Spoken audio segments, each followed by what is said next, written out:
আরে বৌমা, বৌমা কোথায় গো? কি করছো? আরে আরে মা, আমি এখানে আছি, ঘরে পর্দার পিছনে। আরে বৌমা, পর্দার পিছনে লুকিয়ে কি করছো? বাইরে এসো। আরে মা, ডিম দিচ্ছি, একটু অপেক্ষা করুন। ও, ডিম দিচ্ছ? ঠিক আছে, দিয়ে দাও, আমি এখানে বসি ততক্ষণ। শাশুড়ি মা কল্যাণী দেবী খাটে গিয়ে বসে, আর এইদিকে তার বৌমা রূপা ডিম দেওয়ার চেষ্টা করে, আর কিছু সময়ে একটা বড় পাড়া ডিম দেয়। হয়ে গেছে বৌমা?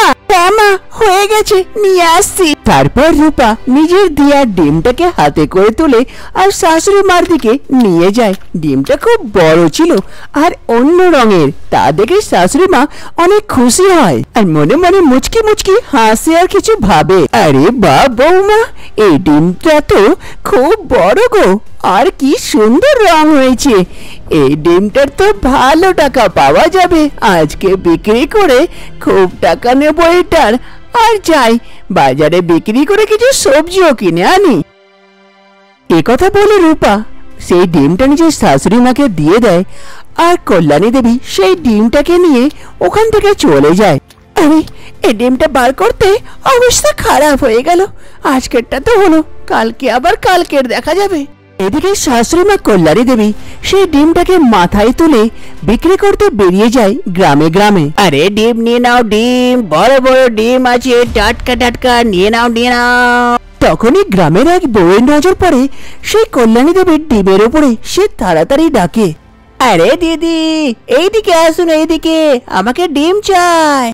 আরে হ্যাঁ হ্যাঁ, আসছি আসছি, এই নাও বোন ডিম, টাটকা টাটকা ডিম আছে। আরে হ্যাঁ দিদি, জানি আমি, আপনার এই ডিম খেয়েছি, খুব টেস্টি, দারুণ খেতে, পুরো পরিবার একটা ডিমেই হয়ে যায়, তাই জন্য তো দাঁড়িয়ে অপেক্ষা করছিলাম আপনার। দেন, ডিমটা আমাকেই দেন, আমার খুব পছন্দ এই ডিম। হ্যাঁ হ্যাঁ, এই নাও 100 টাকা ডিমটার। এই নিন দিদি আপনার 100 টাকা। আপনার ডিমটা আমরা পুরো পরিবার মিলে খাই, খুব স্বাদিষ্ট, খুব সুন্দর খেতে। আসলে এত বড় ডিম কোথা থেকে পান? এত বড় ডিম? আরে বোন, এই ডিম আমার বৌমা দেয়, তাই জন্য তো এত বড় ডিম, এই জন্য তো খেতেও দারুণ টেস্টি হয়, প্রতিদিনই দেয় সে। এ কি বলছেন দিদি, আপনার বৌমা ডিম দেয় মুরগির মতন? এ কেমন করে সম্ভব? এক মানুষ হয়ে মুরগির মতন ডিম দিচ্ছে? আরে হ্যাঁ বোন, হ্যাঁ, আমাদের অবস্থা খুবই খারাপ ছিল, কিছু সময় আগেকার কথা।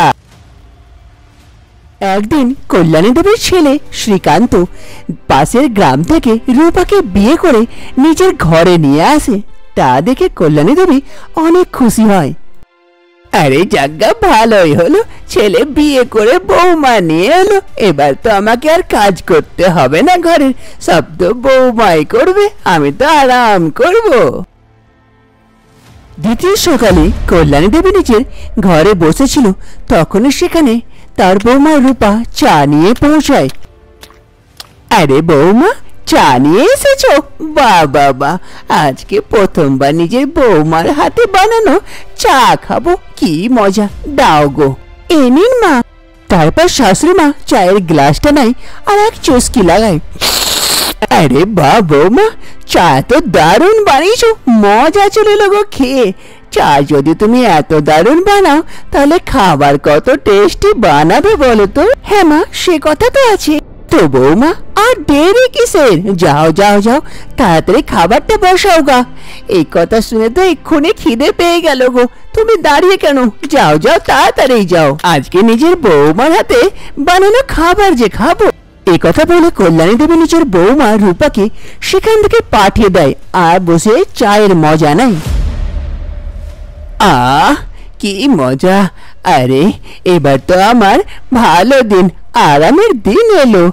যা খেতে মন করবে বৌমাকে বলবো, অর্ডার করব, বৌমা বানাবে আর আমি মজাতে বসে বসে খাবো, ঠ্যাঙে ঠ্যাং চাপি। এইরকমই আস্তে আস্তে সময় পার হতে লাগে। একদিন মহাজন মশাই মাঠে এসেছিলেন। তখনই সেখানে শ্রীকান্ত এবং বাকি মজদুররা মাঠে কাজ করতে আসছিল। আরে শ্রীকান্ত, আয় রে, এইদিকে আয়, এদিকে আয়। শ্রীকান্ত মহাজন বাবুর কাছে যায়। বলুন বাবু, আজকে ধান কাটতে শুরু করতে হবে তো? আরে না না না, পাগল নাকি? আর তোমাদেরকে ধান কাটতে হবে না, দেখছো না ট্রাক্টর এনেছি ধান কাটার জন্য, যার জন্য আমার সময়ও বাঁচবে, পয়সাও। আর মজদুর লাগিয়ে ধান কাটাতে গেলে সময়টাও বেশি লাগে, পয়সা খরচাও বেশি হয়। এবার থেকে ট্রাক্টরে ধান কাটবে, তোমরা যেতে পারো, আজ থেকে তোমাদের ছুটি, আর কাজে আসার কোনো দরকার নেই এবার থেকে। আরে বাবু, এ কি বলছেন? আমাদেরকে যদি কাজ থেকে বার করে দেবেন তো কেমন করে চলবে? কি খাবো? আপনার ভরসাতেই ঘর চলছে। আরে না না, এবার তোমরা নিজের দ্বিতীয় কাজ কোনো খুঁজে নাও, আমি তো ট্রাক্টর দিয়ে ধান কাটাবো আর বাকি কাজগুলোও করাবো, তোমরা নিজের দেখে নাও গা। এই বলে মহাজন বাবু সেখান থেকে চলে যায়। আর এদিকে শ্রীকান্ত এবং বাকি মজদুর সব দুঃখিত হয়ে যায়। আরে জানতাম এই দিনটাই আসবে, এই মহাজন একটা হারাবি লোক, আমি জানতাম যে নিজের কাজ বেরোতে গেলেই আমাদেরকেও বার করে দেবে। চ, আমরা নাই শহরে গিয়ে কাজ করব, এর থেকে বেশি কামাবো, ভালো থাকবো। তারপর সবাই সেখান থেকে চলে যায়। সবাই মিলে নির্ণয় নেয় কি শ্রীকান্ত এবং বাকি সবাই শহরে গিয়ে কাজ করবে। দ্বিতীয় সকাল হতেই শ্রীকান্ত এবং বাকি গ্রামবাসীরা শহরের জন্য বার হয়ে যায়। আর এইদিকে শ্রীকান্তর বউ রূপা এবং তার মা ঘরে একাই থাকে। এরকমই আস্তে আস্তে সময় পার হয়। একদিন রূপা রান্না করছিল, তখনই সেখানে তার শাশুড়ি মা কল্যাণী দেবী সেখানে এসে পড়ে। আরে বৌমা, খাবারে কি বানাচ্ছ গো? আরে মা, ভাত চাপিয়েছি আর সবজি কেটে রেখেছি, এইগুলোই একটা কিছু বানিয়ে নেবো মিক্স। আরে বৌমা, শ্রীকান্তর যাওয়ার পর থেকে এই শাক সবজি খেয়ে খেয়ে পেকে গেছি, মাছ মাংস ডিম খাওয়া তো ভুলেই গেছি গো, মন করছে খেতে। আরে মা, শ্রীকান্তর যাওয়ার পর থেকে তো পয়সার অনেক কমই হয়ে গেছে, যার জন্য মাছ মাংস ডিম করা হয় না। ওকে আসতে দিন, তারপরে না একদিন মাছ মাংস কিছু করা হবে। আরে হ্যাঁ বৌমা, তুমি তো ঠিকই বলছো, কিন্তু কে জানে শ্রীকান্ত কবে আসবে, সেই অপেক্ষাতে বসে আছি। আরে মা, আমি বুঝতে পেরেছি আপনাকে মাংস খাবার খুব মন করছে না। ঠিক আছে বাবা, ঠিক আছে, আমার কাছে একটা আইডিয়া আছে। রূপার প্ল্যানের মতো শাশুড়ি এবং বৌমা দুজনে সকাল সকাল বেরিয়ে পড়ে গ্রামের রাস্তায়। আরে বৌমা, সকাল সকাল কোথায় যাচ্ছে গো? কিছু তো বলছো না কোথায় যাবার আছে? আরে মা চলুন না, দেখাচ্ছি কোথায় যাবার আছে। কিছু দূর আসার পর রূপা দাঁড়িয়ে যায়। নুন মা, চলে এলাম যেখানে আসার ছিল। আরে বৌমা, এ কোথায় কোথায় এলাম আমরা? এখানে কি করব? আরে মা, ভালো করে দেখুন ওইদিকে মুরগি। আপনি বলছিলেন না মাংস খাবো, এখান থেকে একটা মুরগি চুরি করে নিয়ে পালিয়ে যাচ্ছি, বাড়িতে গিয়ে ভালো করে মাংসের ঝোল বানিয়ে খাবো। আরে বৌমা, তুমি তো খুবই চালাক গো, কিন্তু যার মুরগি সে দেখে নিলে কি হবে আমাদের? আরে মা, লুকিয়ে যাব, কেউ বুঝতে পারবে না, আপনি চুপচাপ আমার পেছনে আসুন। তারপর রূপা তার শাশুড়ি মা আস্তে আস্তে আগে বাড়ে, আর রূপা চুপ করে একটা মুরগি ধরে নেয় নিজের খোবলে। আর তখনই মুরগির আওয়াজ শুনে বাড়ির মালিক ঘর থেকে বার হয়ে চলে আসে। আরে কে রে তোমরা, আমার বাড়ির বাইরে কি করছো? রূপার হাতে একটা মুরগি ছিল, তাই সে অনেক ভয় পেয়েছিল, যে কি করা যায় সে বুঝতে পারছিল না, সে অনেক ভয়ে ছিল। আরে তোমরা আমার মুরগি চুরি করতে আসো না তো আবার? এই কথা শোনার পর রূপা অনেক ভয় পেয়ে যায়। তাড়াতাড়ি সে পেছনে ঘুরে আর সেই মুরগিটাকে আর কি করবে বুঝতে পারে না, মুখের ভেতরে গোটা মুরগি ঢুকিয়ে গিলে ফেলে গপাস করে। আরে না না কাকি, আমরা এরকমই ঘুরছিলাম, আপনার মুরগি কেন ধরতে যাব আপনা? হ্যাঁ হ্যাঁ ঠিক আছে, তোমরা এখান থেকে যাও এবার। আমার মুরগি কমে গেল নাকি একটু গুনে নি। 1 2 3 4, আর একটা কোথায় গেল দেখি ও দিকটা। তারপর রূপা তার শাশুড়ি মা তাড়াতাড়ি সেখান থেকে চলে যায়।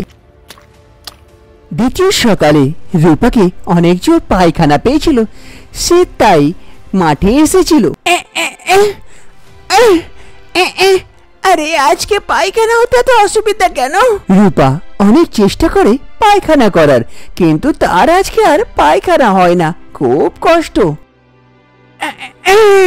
রূপার পায়খানা হয়ে যায়, কিন্তু যেমনই সে পেছনে ঘুরে দেখে সে আশ্চর্য হয়ে যায়, কেননা সে পায়খানার জায়গায় একটা বড় পাড়া ডিম দিয়েছিল।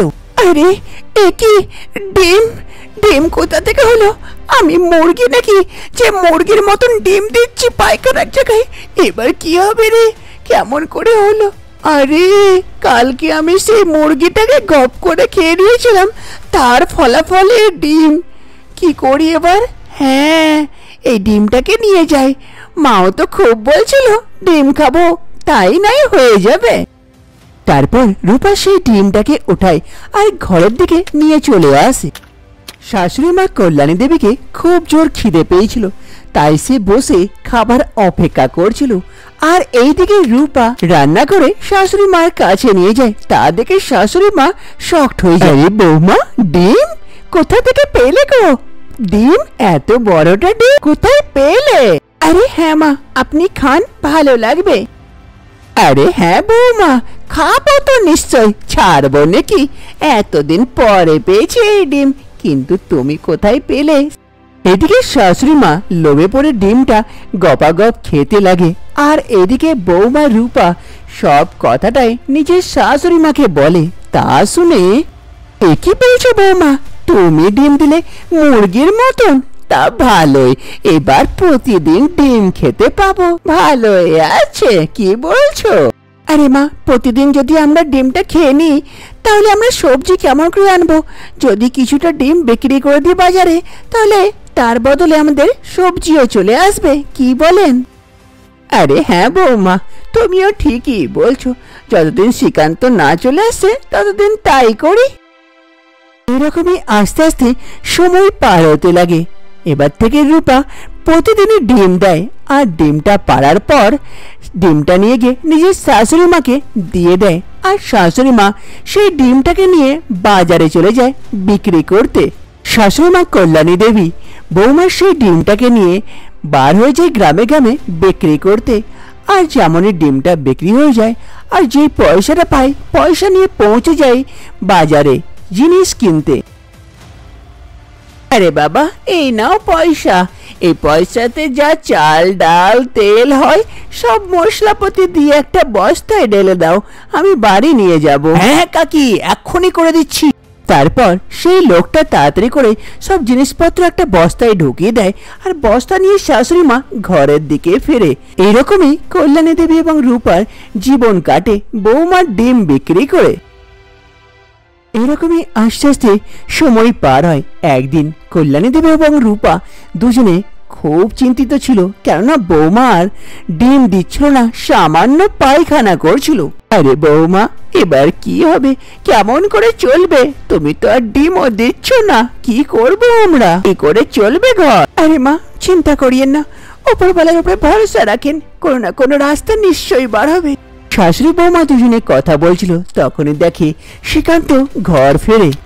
আরে মা, রূপা, আমি এসে গেছি গো। শ্রীকান্তকে দেখে রূপা এবং কল্যাণী দেবী দুজনে খুবই খুশি হয়।